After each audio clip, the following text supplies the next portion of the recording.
think we got such a great introduction to, really what the hazards are and what the trends are going to be with climate change in the Great Lakes region. And so as a result of that, I think what really we can focus on a little bit more is some of those assets that we know are going to be vulnerable and what the risks are, and start to actually dive into that third bullet of that NOAA work, which is starting to think about, okay, so what are the solutions? What are we going to do about it? And how do we start addressing this? And so what I'm hoping to do is that we can kind of focus our questions towards that, but feel free to ask other things as well. I think it should be as dynamic of a discussion as we can be. But hopefully trying to move us from exploring those hazards, taking those assets that are vulnerable, and then starting to look at some of the solutions.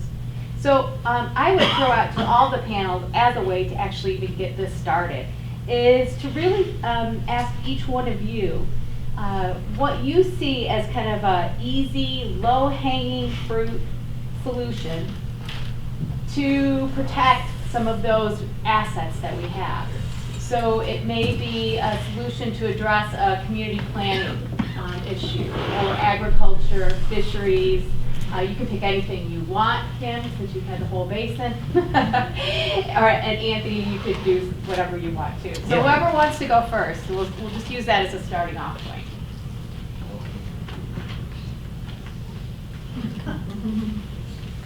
So it's all hard. All hard. There's got to be something easy, low-hanging fruit. Well, some of it is not rocket science, and that is our programming problem. That in some cases, the most obvious things to do are the things we've been telling communities to do for a long, long time, and they're tired of hearing about it. I mean, stormwater management, how long have you been hearing about it? You still need to be doing it, and you need to be doing more of it. And if your infrastructure has not been upgraded the last 20 years, I can tell you it's underfit for the storm climatology that you are facing. End of story. Now you got to figure out the engineering assessment of, all right, how many pipes need to be replaced and enlarged and so on and so forth, so you can plan for where am I going to get the budget for that and how do I implement that. On the farming side, I mentioned conservation tillage and no-till. We've been talking about that for more than 30 years. We don't have anywhere close to even 80% by watershed compliance or adoption of that technology, and yet with the increased storm frequency, it's more important than ever. Can you indicate me what no-till is? Oh, sure. So the idea is that naked soil is the most easy to erode. So if there's no vegetative cover and we have a really intense rainstorm event generating runoff, it's easy to move the soil off the side of the field. It ends up in our streams and our lakes, and is a loss for the property owner because you don't get the topsoil back, right?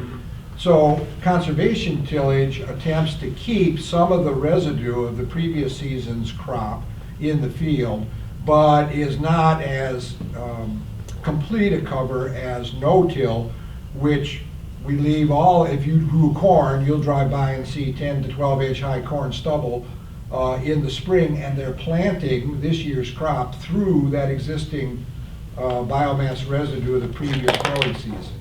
It does take different implements to be able to plant in a no-till circumstance. There's one extra little coulter wheel on the planting machine because we have to be able to cut through some of this. You all know what a corn stalk looks like. You know, you could beat somebody to death with an old one, right? It's like a broomstick. So you got to have something that's pretty sturdy to cut through it to make the furrow to put the new seed in, and then close it up and pat it away. And on the other side, if you're planting small grains, there's a special crop drill for no-till operations. But almost every soil and water conservation district in Michigan either owns or has access through a loan program of both of those implements, so that somebody who wants to try it for themselves doesn't have to bear the cost of going to the John Deere dealership and buying a whole new implement. They can get it for rental from usually their conservation district. Are you, coming from Michigan State, knowing the bioag and knowing some kids up here, is that what you're teaching now? As opposed to, is it just a cost issue for these farmers that they're not doing that? Or is it just not implementing it, no-till? Is it, I mean, is it just a preference? I mean, why isn't it happening? Because I can remember way back in 1977, I had a friend who came from New York to come to Michigan State who had a big farm. He couldn't believe that we till our fields to nothing. And he would always laugh at that fact. And I never understood that because I wasn't, you know, an ag student or anything, but it has stuck with me ever since then. And now I'm, you know, hearing you say that and then seeing fields just, you know, tilled to death. Well, I went through Saginaw yesterday or 2 days ago, and the dirt storm coming off of a farm that somebody was tilling, you couldn't see across the highway. Now, I will say there are certain soilscapes in Michigan, and Saginaw and Bay County is one of them, where the soils are so heavy, so clay rich. 90% of the soils in Saginaw lowland are silty clay loam or finer textured, that they clot. So they're not amenable to this no-till technology because they're so darn hard when they're desiccated. So by the time we get on the field in the spring, it's really difficult. So they do have a justification for why they need to do fall plowing. It's to break up those clots and prepare the field. Okay. But that ain't you up here, all right? You can't hardly find clay up here. If I go to the UP, Pickford, you can mine it for bricks, but up here in northern lower Michigan, coarser texture soils are the main thing. So we don't have that argument anymore. Why? To me, it's because agriculturalists in general are somewhat conservative thinkers, and if granddad didn't do it that way and dad didn't do it that way, then I'm not doing it that way. All technologies, when they come into any human operation, have some early flaws that need, you know, it's why you don't want to get version 1 of any software, you know, wait until it's matured. And there were some yield losses when we first started to do no-till, but that's gone away now. And it primarily is, the yield losses were because we had poor germination. And that was a mechanical thing. And the ag engineers have fixed that. That's why you got to have no-till capable planting equipment to make a go of it. Is a GMO helping any of that? Just curious, sorry. The GMO side is helping with drought resistance. There's attractive research to find more drought-resistant genotypes in the corn and soybean realm, with pest resistance and overall water utilization, I would say.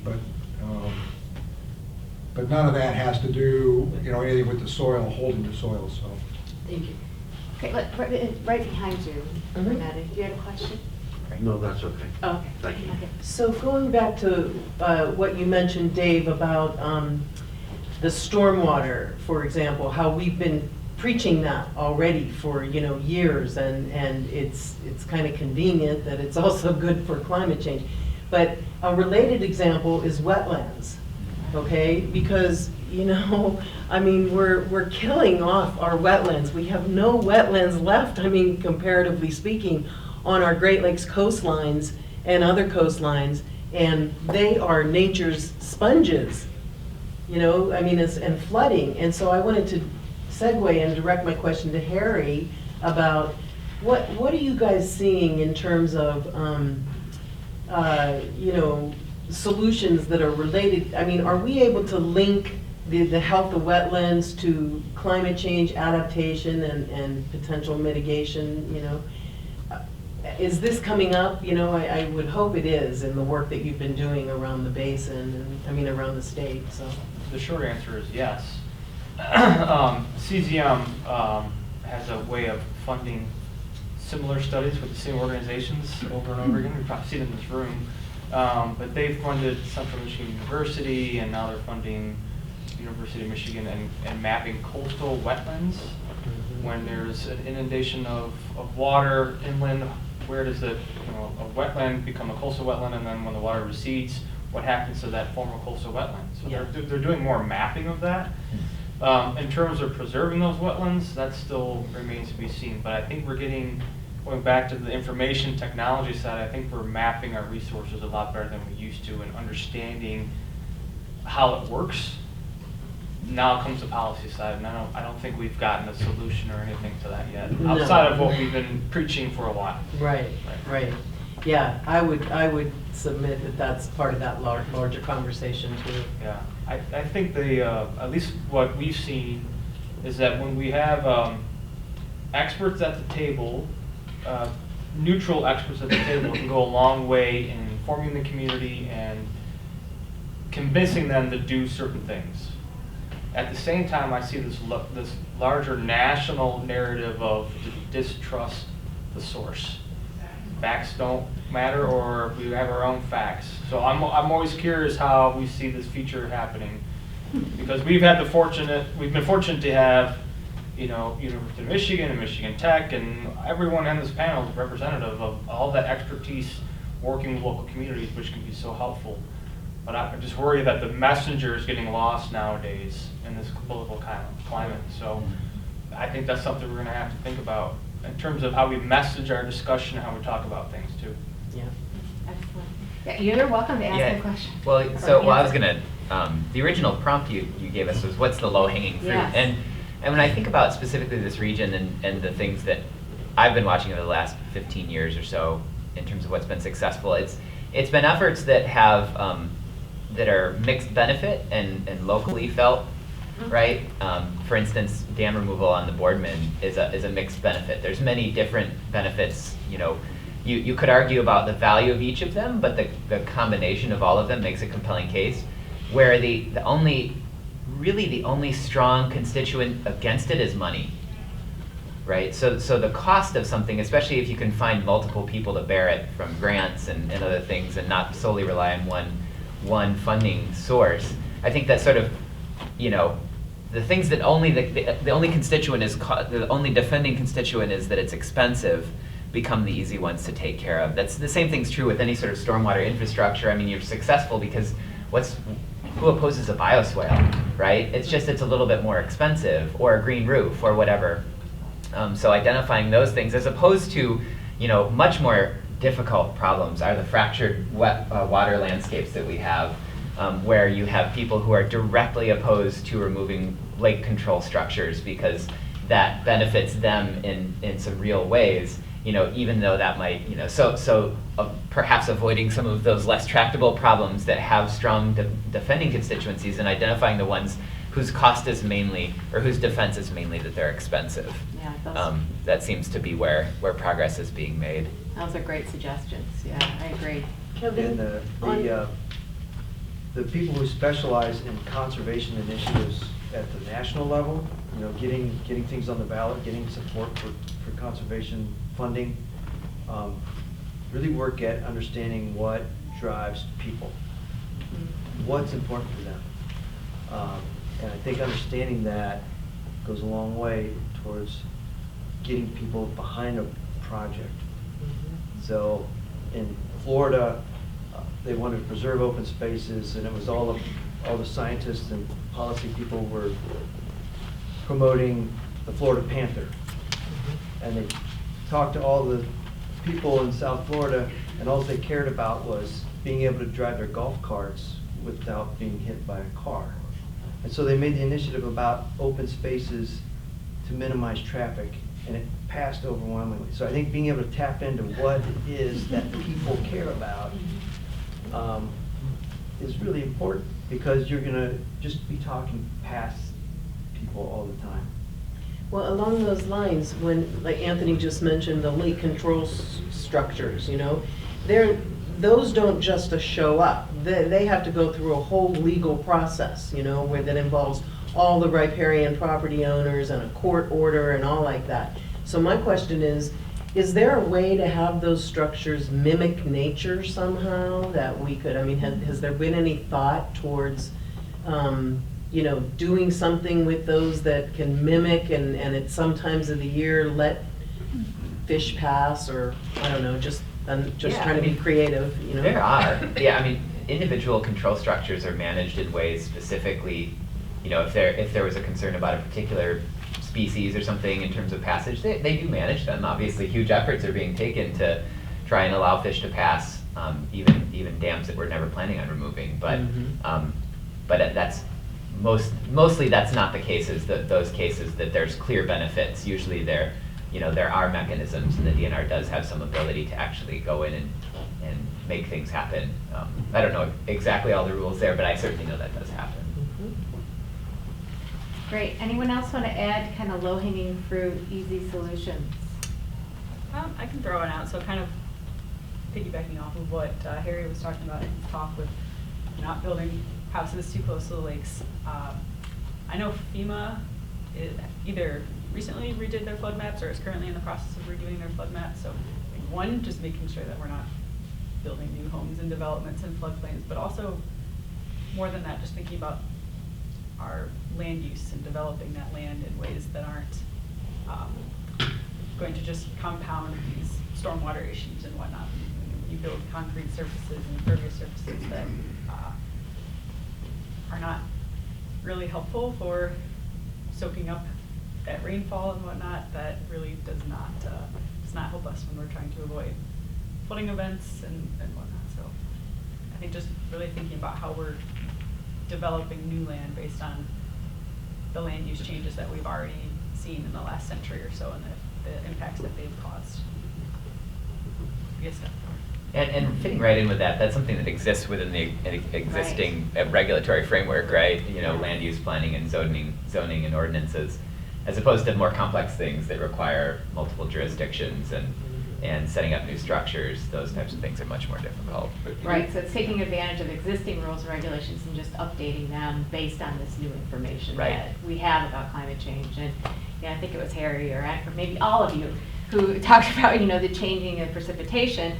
Just last Friday we got a storm event and 2.5 to 3 inches, depending on where you were in northern Michigan, of rain in less than 24 hours. So we all saw the pictures of Ferry Road and maybe drove through Bayview and or had to get rerouted. And that's happened how many times in the last 2 or 3 years? Right. Much more than it ever did before. So an opportunity to build on that. Did you want to add something? I was going to add, and really not to be a negative Nelly on all local government in the shoreline here, but some of the dilemmas that I think local officials are also having is those lands that are closest to the shoreline also are the most valuable in terms of taxable value. Yeah.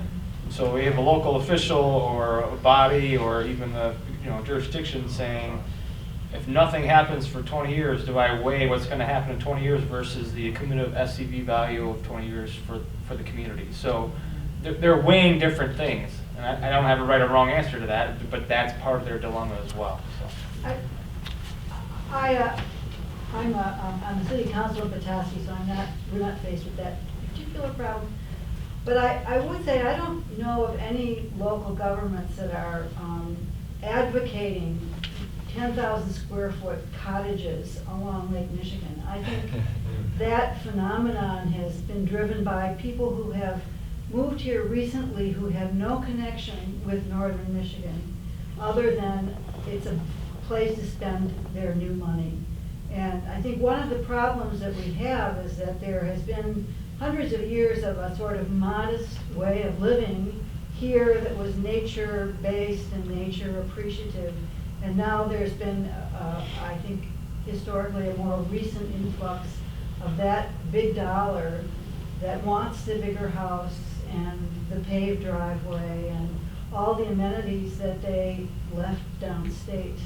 So I think that's my articulation of what that problem is, and it's very challenging. I mean, there are hardly any more cottages on the lake, true cottages. And last summer I was on Walden Lake with a friend, and we were going around, and I saw this beautiful little cottage, and I said, "Oh, look at that place." And he said, "Oh yeah, that's toast." So as soon as that family dies, that place will be torn down, and another big place will be built up right on the shore. So, Interesting. Right. a thought. So to maybe just build on that, and I know I'm not supposed to talk, I'm just supposed to facilitate, but at least in currently in Byrd Township in Sheboygan County, although I'm not sure how long this part of the ordinance will last, but they did attempt to try to address that by, if you added on a larger home and you had an increase of impervious surface to a certain degree, then you had to restore your green belt because there were green belts. Now, of course, it brought up all sorts of issues of enforcement and it was challenging, but they did work at it. It's being somewhat fought now, so I think it might go away. But there are creative. No, it's not going away. It isn't? Okay. No, I'm gonna make sure it doesn't go away. But at the same time, I think it made some inroads, because at first people thought nobody's gonna wanna re-establish their green belt. But guess what? People didn't really fight it. They didn't, the zoning administrator would say you need to do this, and they had enough money to buy that property in the first place, so they hired some landscaping firm to come in and plant native species along the front. It added maybe a little extra cost, but not enough to prevent them from doing it. So I think it's those little things that maybe can be done that we could take advantage of if we start, at least bring them to the forefront, so we can start saying, these are some of the options we have. Which ones do we want to act on in our community? I have a question for all of you. The people, you said they didn't really fight it. Do the people who are building these large structures, do they have a voice in the local political structure? I mean, are they voting here? If they're registered to vote. But they're So- typically registered to vote only in one location, right? And they're Right. at They're their leveraged Some permanent families will tax. split, yeah. Their leverage is paying taxes. They don't vote, most of them. Most of them in the resort community are here just as vacation, Right, but that's not really leverage, right? That's, Well, it is. I mean, they don't get the opportunity to not pay that tax. That's what I'm saying. No, they don't, but whenever they show up in the summertime at, local government meetings, their word matters. They I know, see. they know that these people don't have the power to vote us out, but they are paying taxes. They're listened to and they are by listened virtue to of that. at least, Yeah. that's what my experience is. The other piece of that, though, is that Bay Harbor, which I'm sure many of you know, is part of the city of Petoskey. They're mostly second home owners, but they have a very active year-round population that is politically engaged. Yeah. And have a very definite perspective. Okay. I was just curious. It's interesting. It's a reverse dynamic of what often happens from a social justice perspective, where perhaps the people that have more resources don't necessarily have as much of a say, because vis-a-vis the vacation home kind of voter registration. I would also say that I've seen it's a legal war of attrition, and that these folks come with deep pockets and attorneys that will show up at 25 planning commission meetings just to delay until the township says, just I can't see. afford this. Interesting. So I've Okay. seen that happen too. Yeah. I was just gonna say the Me same Yeah. thing. We've got 5 townships on Walloon Lake, and we've had several townships that have been bullied into different situations. Now, that's all kind of strengthened up a little bit, but Mhm. it's still a situation where if you lawyer up, you're gonna make the community, or the township fearful of losing. Yeah. And they'll somewhat bend over backwards to accommodate you to a point, even if they're wrong. We had a Okay. situation 2 summers ago where, an ordinance or the situation was something where the property could have been built in the 40s, and then our ordinances changed where it's a 50-foot setback, and this builder came in with lawyers and said, well, we were able to do this, or the township was able to do this in the 40s, we want the same situation, and it all happened, and we couldn't fight it. It was just, and a lot of things are done off-season, and they ask for forgiveness later. And we've had situations where we've had people take buildings off of the lake, by court order that were built because they weren't supposed to be there. So, we do challenge folks, but it's tough. It's really tough up there. Okay. We can't even get a septic ordinance law in the state, which I can't believe, Michigan doesn't have anything, and here's. They're talking about it now. I know, but Yeah. thank God for Grenada, because it's, it just makes no sense. Yeah. So, yeah, Yeah. I don't know how you guys feel about that, but. Well, we're pretty actively working on I would hope so. issues related to that. I would hope so. I mean, it turns out septic systems are probably the most important nutrient-related issue in this part of the state, so, and water quality, each of. So I thought we might transition from kind of low-hanging fruit to kind of a bigger solution, right? So what would all of you recommend as kind of what's a big problem that you could solve? So it could be expensive, it could be large scale. If you had all the money in the world, what would be one of the solutions that you would put forward for climate change? And then can we come to you after that? Or you want to sneak in? Well, I was going to say that different parts of the country have, we're starting to identify problems with wildfires in the southwest and that type of stuff, and the Big Plains area, the draining of the aquifer and that kind of stuff. Is there like a big problem that we face? I mean, that everybody is kind of butting up against? So I think we could take that one first if you want, and then that would be a good transition into a big solution as well.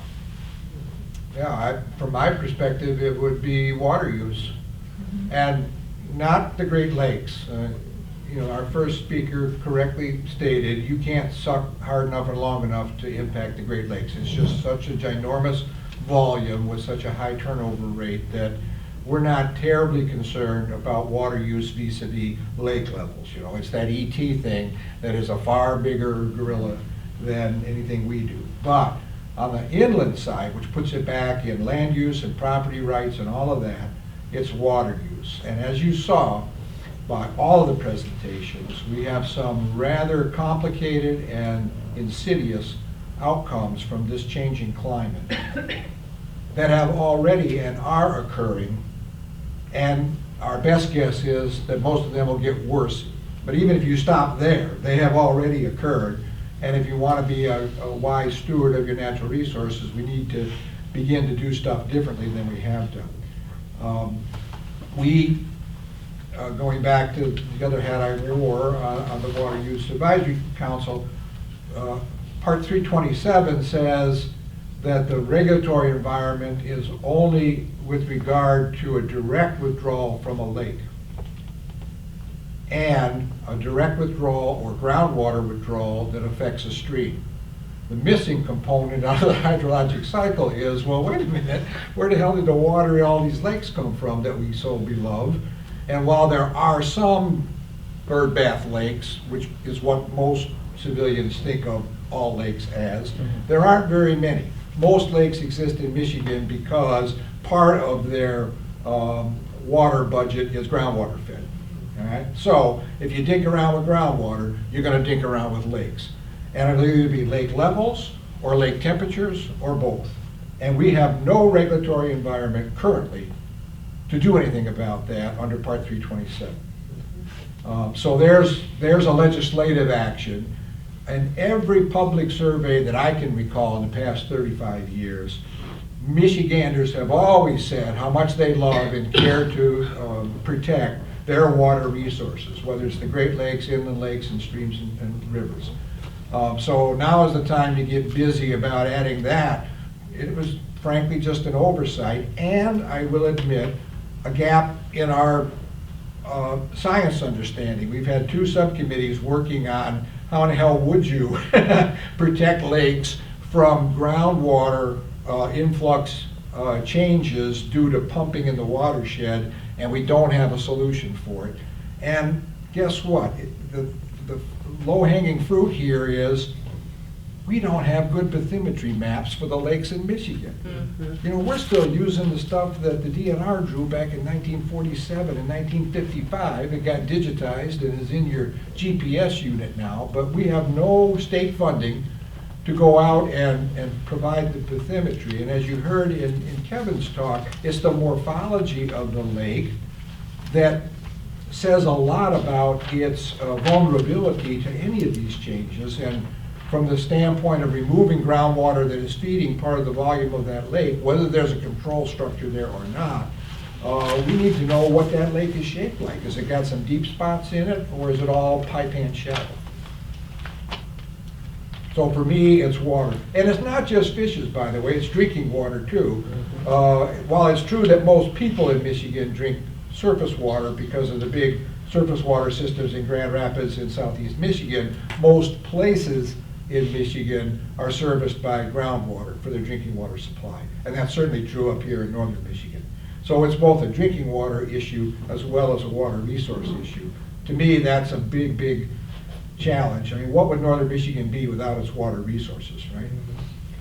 Any other differing opinions, or you want to add on to that of what one big issue might be, like wildflowers? I mean, I would say it's invasive species. Invasive species, okay. I mean, the Great Lakes is, by virtue of its position climatically, it's at a really fascinating transition between cold water and warm water streams.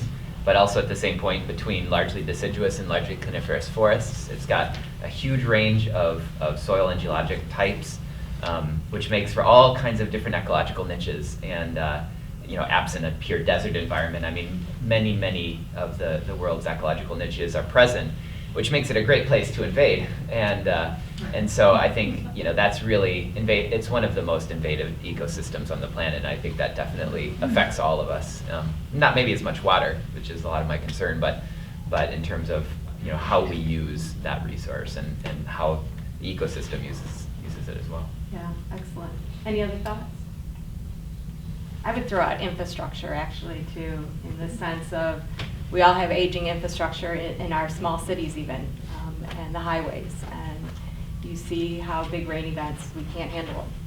So I think of that, and then the vulnerability of our drinking water supplies as well. So I think that's one for both small cities like we have here, as well as big and rural places. Okay, excellent.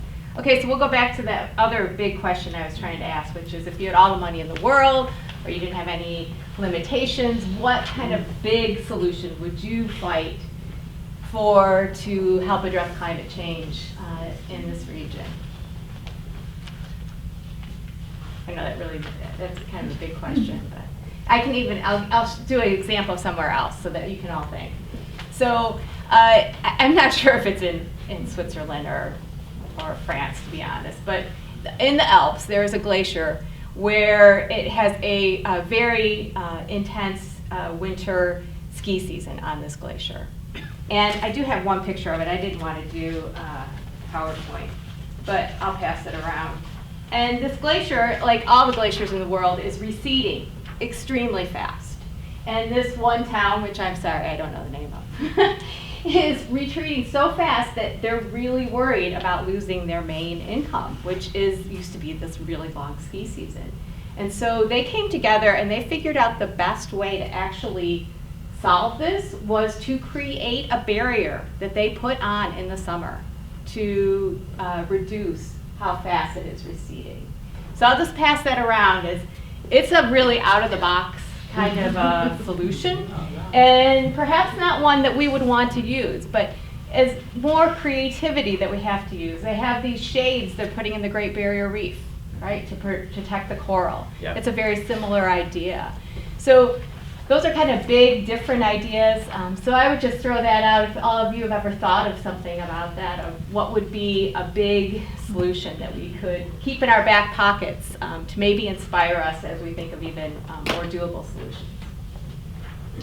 I have a little bit. All right, excellent. And it would be to mandate actual buffer strips along every riparian corridor and plant trees.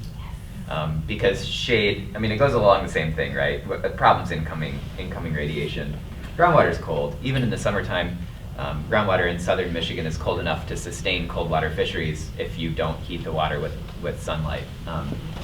So if you had shade along every stretch of river that's narrow enough to benefit from it, that would certainly make an enormous difference, I think, in maintaining at least niche habitats where you could maintain local populations of valuable or native species and things like that. Trees more generally, I mean, we talked about forests is hugely important, but I'm not sure. I don't know exactly what I would recommend there. Excellent. Other big ideas? I guess I would go after a process response. I hate the word mandate because that has all kinds of immediate negative baggage with it. But I mean, there's nothing that works better than a benign dictatorship, right? But we don't live in such a place. So if we could somehow move to this multi-jurisdictional approach that was watershed-based rather than political unit-based, which we've grown up with. You know, Michigan has more townships than anybody, and they are all of various activity levels, you know, from charter townships to the others. And we're so fragmented in our decision-making processes. Nebraska, by law, manages their natural resources by watershed. And they don't have county conservation districts, they have watershed-based conservation districts.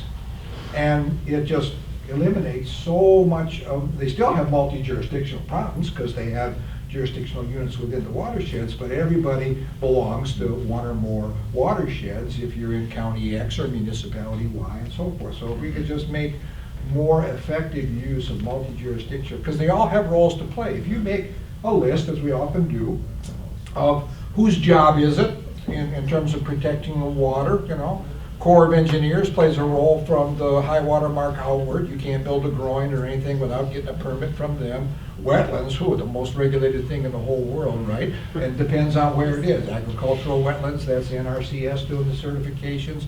Everybody else, it's Corps of Engineers on navigable waterways and or DEQ, you know, and so there's just this long list of potential players, and we think that John Public can somehow, I can't even figure it out half the time, and I've been doing this for a long time, so we just have made it so difficult for the individual citizens or groups of like-minded citizens to make any headway because they don't see what cog of the bigger wheel they are, and they don't know to whom to reach out. So for those of you that are already watershed oriented, if we could just get that to be a political reality rather than a natural resource only reality, I think it would go a long way to helping us solve some of these problems. That's interesting about Nebraska. Yeah. When John Wesley Powell did his survey of the West, he came back and recommended that Congress create states around watersheds. Did he really? And then they did the exact opposite. Yes, they have postage stamps everywhere, you know. Yeah. But I mean, in that area out west where groundwater and, you know, aquifers and, you know, all of that, I mean, watersheds are hugely important. Well, yeah, I'll share one tiny anecdote there. So the Muskegon River Watershed has a fairly active watershed alliance, and the folks on Higgins Lake, which is the source of the Muskegon River, although it's not named that until it leaves Houghton Lake, have a very dim view of the down watershedders. So I mean, you can certainly set up a gradient of inclusiveness within even a watershed-based political framework. I thought that was pretty interesting. So I think the exact same thing exists within the Nebraska NRDs. You know, probably. And the upper Colorado and the lower Colorado are always at odds, you know, so there's all those types of things, yeah. There would still be politics, but it would just change the politics and But it at has least- to make them more useful. Yeah, and you're talking about, you know, you don't have 5 townships on Walloon Lake, you know, you just have one, Right. you know, Walloon Lake So much watershed. easier. Yeah. I do believe when former Mayor George Hartwell from Grand Rapids came up here that he talked about going to New Zealand where they do that, where it is defined by watershed. So it'd be interesting to look at how that, and that happened in the 90s. If my memory serves me right, which is dangerous, but. Yeah. Any other big solutions you think would be workable? This would be Protection. for David, I think. David? Me? Yeah. Have you ever heard of geoengineering? In what context? Usually it's seeding clouds, usually it's putting aluminum in the air to reflect back the sun and reduce the temperature. Yeah, I'm not aware of that technology or its efficacy. I was aware of the other kind of cloud seeding that No, it's typically not went right. on to make it rain where Mother Nature didn't want to make it rain, but. So no, I don't know about, so you're trying to cut down the solar insulation? And they've been doing it, but they don't announce that they're doing it. And it's aluminum and I guess boron and a couple other metals. But the problem is, the minute I mentioned it to one of my in-laws who's a nurse, she said aluminum, oh, that's what Alzheimer's, a lot of Alzheimer's patients, or theoretically contributes to Alzheimer's. So it's kind of an interesting link. Nothing to do with today. Any other just general questions for the panel that people have? I was just gonna ask about the taping. Is that going to be available online, or? It'll be available on the Watershed Council's video page. Okay, great. Yeah, go right ahead. Just one thing what struck me is early on in Kim's talk where you said something along the lines, but I don't understand what 2 degrees globally means. I think that's everybody, and I really think maybe falls under low-hanging fruit, but if you could come up with a book or a handout or presentation of, you know, for me, it's Kevin's, how many water lakes are gonna disappear, but if there's real-world examples that are gonna affect everybody that they can easily understand, that, to me, that takes you a lot further than some of the arguments that you see in the press that people kind of go, it's not going to affect me, or it's not going to affect me right away. You know, if you can come up with a list of examples like that, or you know, presentations. Are you with the city or? No, I'm with the DNR also, Oh, Fish okay. Division also. Okay. Yeah, so. I mean, there are a lot of attempts at that, a lot of publications like the National Climate Assessment that try to put things into context for individual sectors so that everybody can find something that they can relate to that will impact them. But there is difficulty sort of distributing that in a way that gets to the people who need to see it and read it, even if it's written for them. So. But you made the point that it's very local also, so, and I think all of you did that. So if we're talking about, you know, Northwest Michigan here, and maybe even a smaller area than that, I think we could come up with some things that are really easy to digest, and we can distribute those.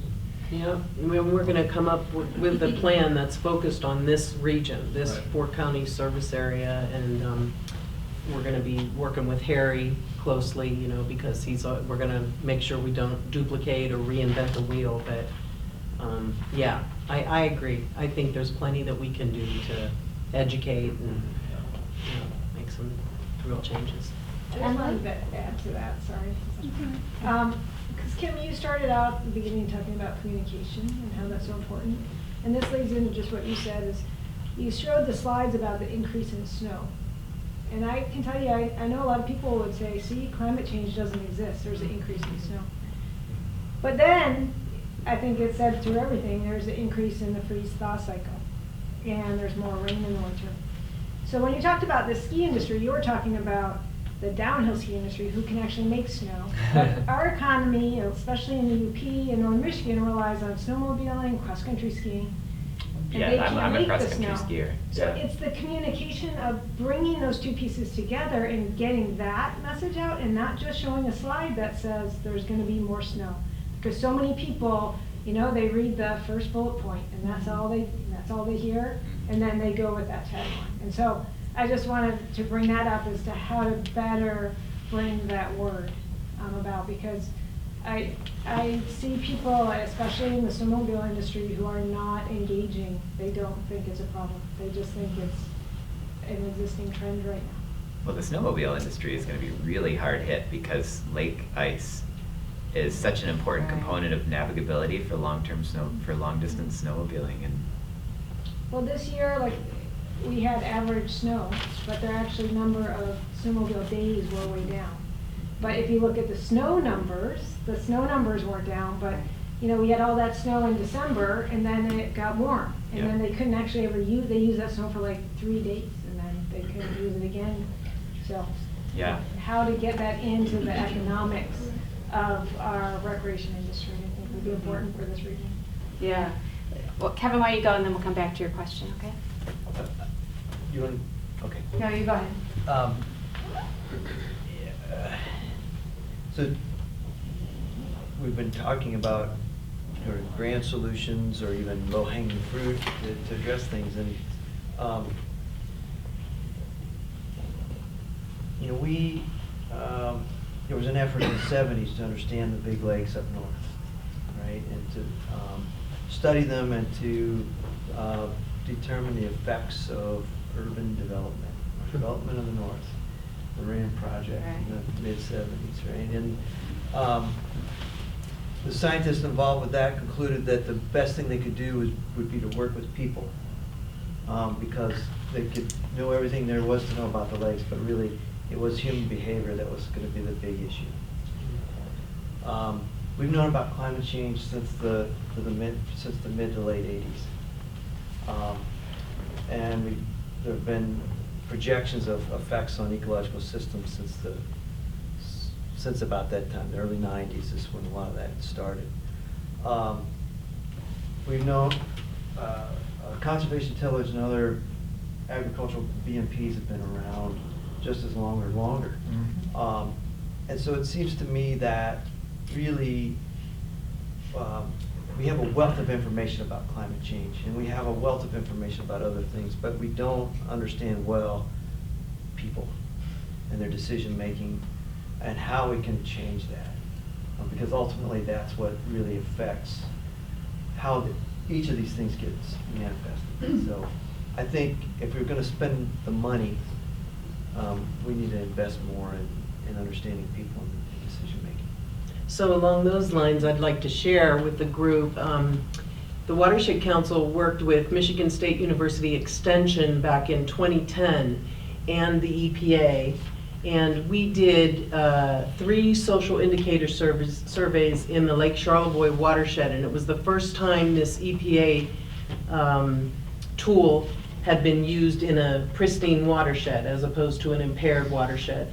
So we surveyed watershed residents generally, shoreline property owners, and local officials. And as I said, that was back in 2010. And we took information from those surveys in the intervening years and wrote grants to address things that they told us about. And now we just got a grant 8 years later to follow up those same surveys to see if we can find measurable change, because we've worked on projects. They said, we're concerned about A, B, C, and we wrote grants and addressed A, B, and C. So now we want to see, if there's some measurable change. And we also just got a brand new grant to repeat this process, but in the Elk River Chain of Lakes watershed. So we agree with you. We need to understand what people are thinking. We didn't do it in relation to climate change. We were doing it in relation to just general watershed management, and the point of this was to help get our watershed plans implemented so that we could hear what people were talking about and make sure that those plans don't sit on a shelf, So that's a great point, and we could use the skills that we've developed in working with this to maybe also address people's attitudes and beliefs about climate change, I think one thing that I've noticed is that there seem to be a lot of younger people returning to Northern Michigan who are, you're one of them, or you weren't here before, but who are open and engaged and really committed to addressing these issues, and I think that's going to make a huge difference. Like agriculturally, there are a lot of small farms, outside of town, and awareness, and people who are progressive in their attitudes. So I think that that's a great resource to tap into these young people. Yes. What I hope is that that change in diversity happens at the political level. So the fact that we are talking about redistricting, how we define our districts, Yes. The fact that we have single parties and just about every kind of jurisdictional boundary that we have is not healthy for discussion, debate, decision-making. So the more that we can get diversity within our elected commissions and boards and whatever, districts and House districts and Senate districts, I think that's going to be really important. So easier said than done, but the fact that we're talking about how we define and make our districts now, I think it's a good step in the future. Yeah, I think you're all right. And I would just add that, I think there are a ton of tools out there. I mean, probably more tools on climate change than you could ever even read in your lifetime. And I'm happy to share some of those links with Granada so she can share them with you as well, and a lot on climate information.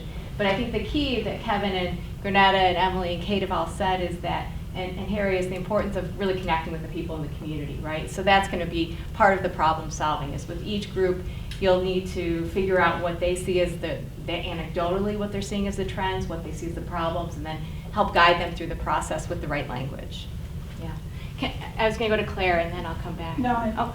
it's over. It is? Oh, I'm sorry. I can't add any value. Okay. Well, having all that data, I think, is also part of the issue. There's Yeah, so much coming there is. every single day. I didn't know this earlier until the earlier presentation that there's a day where we take all the models and we figure out which ones are similar, and that's the model. Like, there's just so much out there. It's hard to, to go through all of it and find out what matters to you and how it impacts your community. So that's just, it's part of the thing we have to deal with. It is, but then I would just add that you have all these resources up here in front, and Granetta, and I'm available as well to help communities take some of those steps, right, to figure it out and to fine tune it down. So don't hesitate to reach out.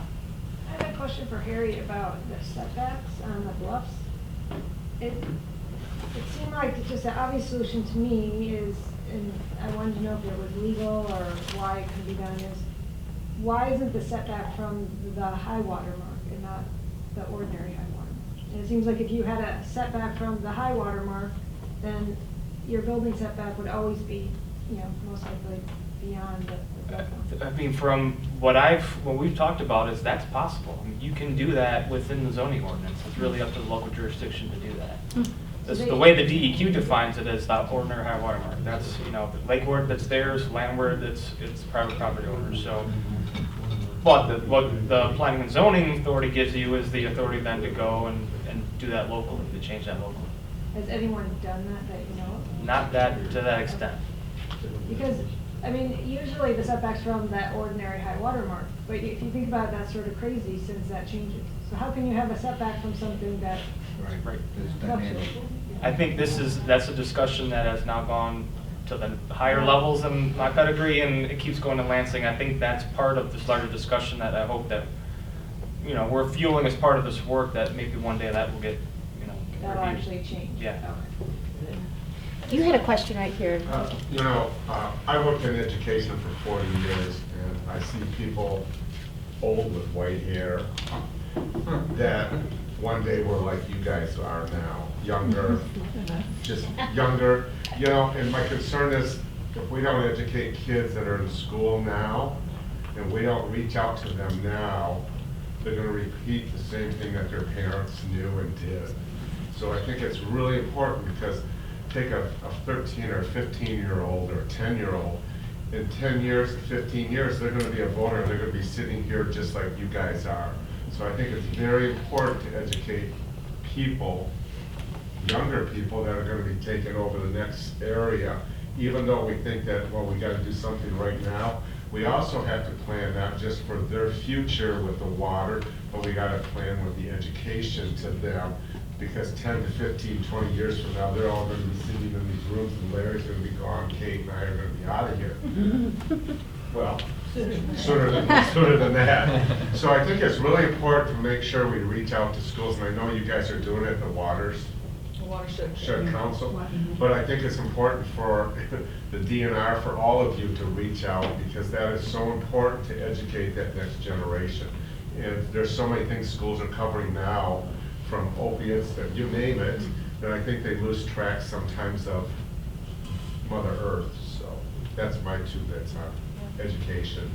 That's great. Yeah, go ahead. To support John in his comment, I too spent some time in education, and I compliment the tip of Mitt for the Watershed Academy, because the model of that is doing science, not learning about water, not content in the traditional sense. So the caring that those kids probably develop comes from the active involvement, and also recognizing that there's evidence that you're generating, all the stuff we talk about. Look at how much data that we saw out there today. That's not to be taught, that was grasped, but to be understood and to apply and to generate more. So that's just a shout out to your program. Yeah, it's a great program, Gail, and did a lot of work to put it together with our education team. And the part I ignored was the testing program, which doesn't even touch on any of this stuff. Those skills, let's put it that way. Yeah. I would also say, in addition to the education on just the environment at a younger age, is working with recreational programs just to get kids outside. There's kind of this nature deficit syndrome that we have with our youth, I think, and you can go outside and learn about it, but if you don't go out there to play in it and play in the creek and flip over turtle like when you're a kid, that's just, you lose that touch with it when you get older. So to me, there's a whole just recreational side of that as well. So, okay. Excellent. Any other questions? I just want, I'm here as a candidate for county commissioner in Sheboygan County, trying to educate myself so that if I am elected, I have some input on these decisions. So, people in this room think about running for township or county levels. There's not that many people that run for those offices, especially at the township level. You can actually make some informed decisions that make change. Good luck. Yeah, excellent. I need it. It's my fourth try. It is worth the try. I'm so glad you did it. Yeah, that's great. Well, I think in the, because we're getting close to time, and I know Granada would love to give you a little free time to mill around and talk and also talk to others. I just would like to thank all of you for coming and to appreciate your attention to all the great speakers today and taking in all that data. And I hope that it will provide you a great base to have a better understanding of climate change and how it might impact the Great Lakes region as well as our local region. I also hope that you were able to think about some potential solutions and how it can actually be applied, that it's not just this, thing out there that's too big to solve, that actually you have a role in making some impact, and by engaging your local communities to make better decisions by incorporating this into their feedback. And so I see Harry wants to say something. Can I just make one quick announcement? Our group has received funding from Coastal Zone Management for another year of resilient training and assistance with local jurisdictions. So over the next, now it's we're a couple of months into it, but essentially over the next year and a half, we have the ability to work with local jurisdiction on master plan, zoning ordinance, some type of policy associated with all the things that you talked about today, as essentially a free service. So if your jurisdiction or community is involved in any kind of activity like that, please contact me, and we'd love to try to work with you. So. Yeah, that's a great resource. And then I think Granada might want to say something about next steps, maybe, or no? Well, yeah, we are, as I said earlier, going to take all of this information and sit down and write a plan that is focused on our 4-county service area, which is Sheboygan, Emmett, Charlevoix, and Antrim, which falls right into your integrated assessment boundary. So this was, we thought, perfect information to bring to the table. So we will be working on that over the next few months, and we may reach out to some of the local government folks for questions and feedback from you. So we'll definitely be doing that. And I just also want to thank this panel. I think it was stellar. It was really great, full of all the information that we hoped you would bring to us today. So we really appreciate that. And thank you so much, and we're going to adjourn. Thank you very much.